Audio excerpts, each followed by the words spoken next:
আমাদের ভাইদের উপর নির্যাতন করেছে এবং সেই নির্যাতন করে আমাদের ভাইদেরকে তারা শহীদ করে দিয়েছে। সেই শহীদের রক্তের বিনিময়ে আপনারা জানেন তার মাধ্যমে তারা নিজেদের ক্ষমতাকে তারা কুক্ষিগত করেছে এবং সেখান থেকে শুরু করে তার ধারাবাহিকতায় 24শে জুলাই পর্যন্ত তারা তাদের ক্ষমতাকে কুক্ষিগত করে নির্যাতনের স্টিম রোলার সবকিছু তারা প্রয়োগ করেছে, যেটা জাতি জানে এবং সারা বিশ্ব জানে। সম্মানিত ভাইরা, আমরা আজকে এখানে উপস্থিত সংক্ষিপ্ত বক্তব্য দিয়েছি।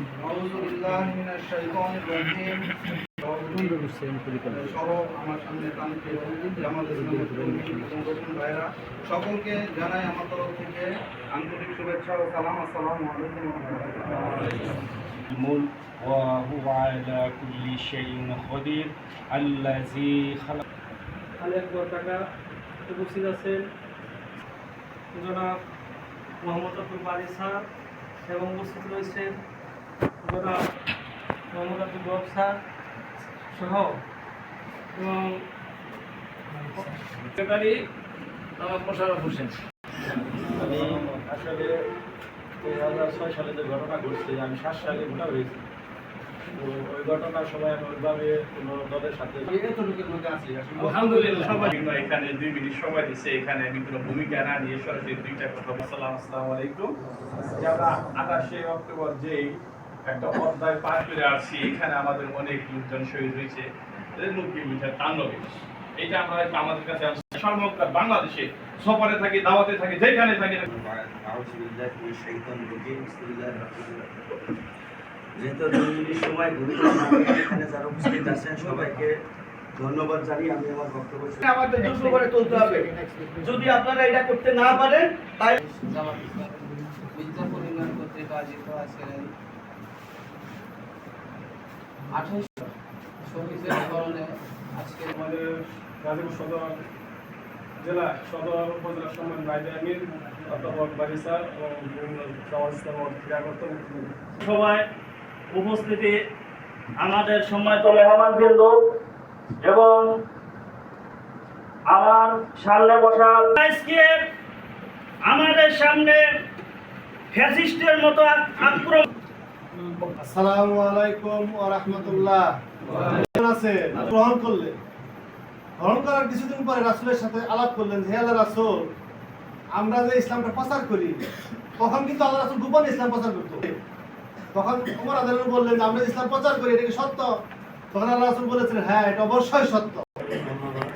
আজকে 28 অক্টোবর সম্মানিত সভাপতি মুরব্বীরা বসে রয়েছে, তো সব কথা তো আসবে না। তারপর একটা কথা বলি। সম্মানিত উপস্থিতি, আমরা সকলে অবগত আছি শহীদ কাফেলা বাংলাদেশ জামাত। তো শুধু একটা কথাই বলবো, পাক রব্বুল আলামিন আমাদেরকে কি শিক্ষা দিচ্ছে এই মূলত এই ভূমিকা ছাড়াই বলি 2006 থেকে শোনাই বেশি ভালো লাগে।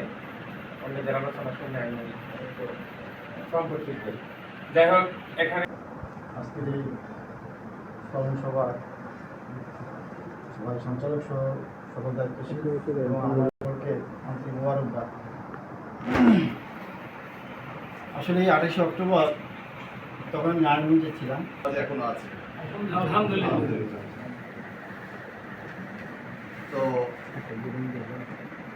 সকালবেলা হাঁটতে বেরিয়েছিলাম, ফজরের নামাজ পড়ে হাঁটতে ভিডিও তো জীবনে কথাই করছে। হাঁটতে হাঁটতে সবসময় দিন ফিরতে ফিরতে প্রায় 8:30 9টা বেজে গেছে। বাসায় আসছি, হঠাৎ করে ফোন আসছে তাড়াতাড়ি করে যেতে হবে, আমাদের বাইরে সব মেডিকেল শেষ করে ফেলতে হবে।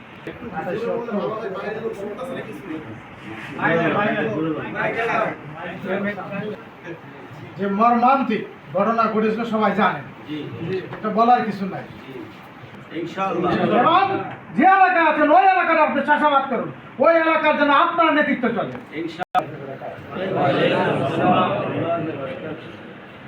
আজকে আমার গলা ভাঙা, এই জন্য বেড়াইতে আসছে কথাবার্তা বলার জন্য আসছে। আপনাদের কাছে দোয়া নিতে আসছি।